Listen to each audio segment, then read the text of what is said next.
Poultry is big business here in Georgia, as broilers and eggs represent the two largest agricultural commodities in the state. And that was evident at the Southeast Poultry Research Laboratory in Athens, where state dignitaries and industry leaders gathered to celebrate the opening of its new state of the art research facility. We currently have biosafety level 3 facilities, but they were built back in the 1970s. We had renovated them one time, and so they're still functional, but they're much smaller than what we need for our current research. And so having these new buildings really increases the capacity and ability for us to meet the research needs of the 21st century.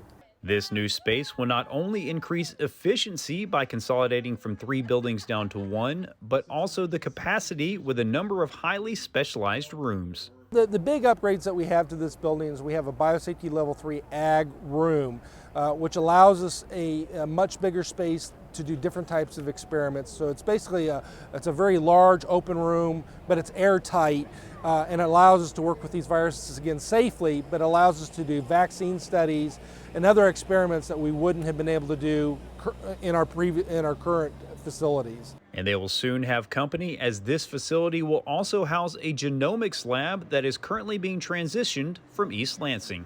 Part of the excitement of bringing this U.S. National Poultry Research Center and the new Southeast Poultry Lab together is that our lab in Michigan is merging with the lab down here in Georgia. So we've been in a multi-year process of transferring bird lines and equipment and people and bringing all these two groups together to form a large center of excellence. This 10-person team will add their expertise in many of the viruses that affect the poultry industry on a daily basis. Our unit focuses on endemic diseases, so these are diseases that are already present in the U.S. These are diseases that have been causing issues for decades, so we continue to produce improvements in vaccines and diagnostics so that we can further increase the economical profits of the poultry industry. They will combine with the 7 scientists in the exotic unit that work on upcoming and emerging diseases. We don't normally have these diseases in the United States, but when they do, they can be very devastating to the poultry industry.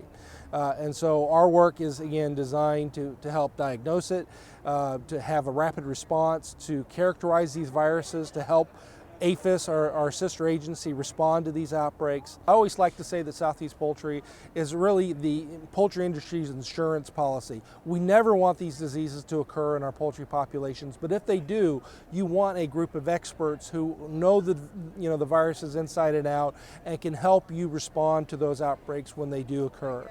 Reporting from Athens-Clarke County, I'm Damon Jones for the Farm Monitor.